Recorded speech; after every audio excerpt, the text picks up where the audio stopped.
জীবনের কঠিন সময়ে কিছু সময়ের জন্য বিরতি নেওয়া বা বিশ্রাম নেওয়া দরকার, কারণ এই বিরতি আপনাকে ভবিষ্যতের জন্য শক্তি সঞ্চয় করতে সাহায্য করবে।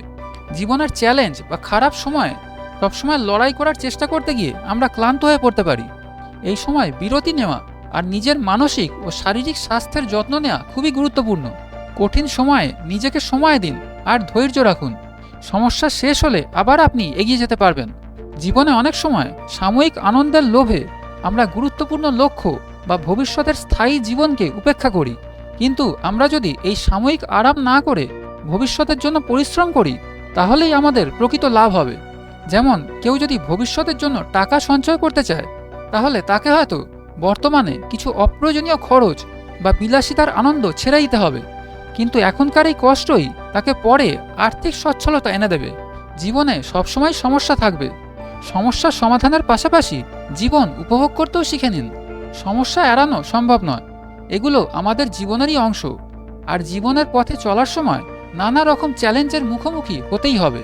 তবে শুধুমাত্র সমস্যার কথা ভাবতে থাকলে আমরা জীবনের সৌন্দর্য আর সুখ উপভোগ করতে পারবো না।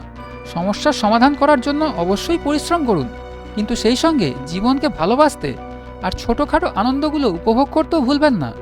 জীবন কখনোই পারফেক্ট হবে না, তাই প্রতিটা মুহূর্তের আনন্দ নিয়ে নিন।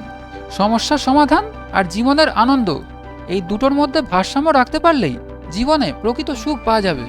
প্রথমেই ঠিক করুন আপনি সত্যিই কী ধরনের জীবন চান, বা কোন ধরনের জীবন আপনার জন্য সুখ আর সন্তুষ্টি আনতে পারে।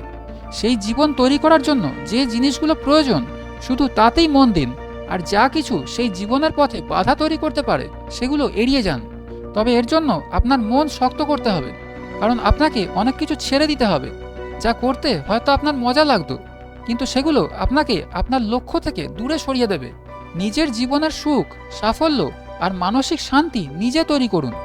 এর জন্য অন্য কারুর অপেক্ষায় বসে থাকবেন না।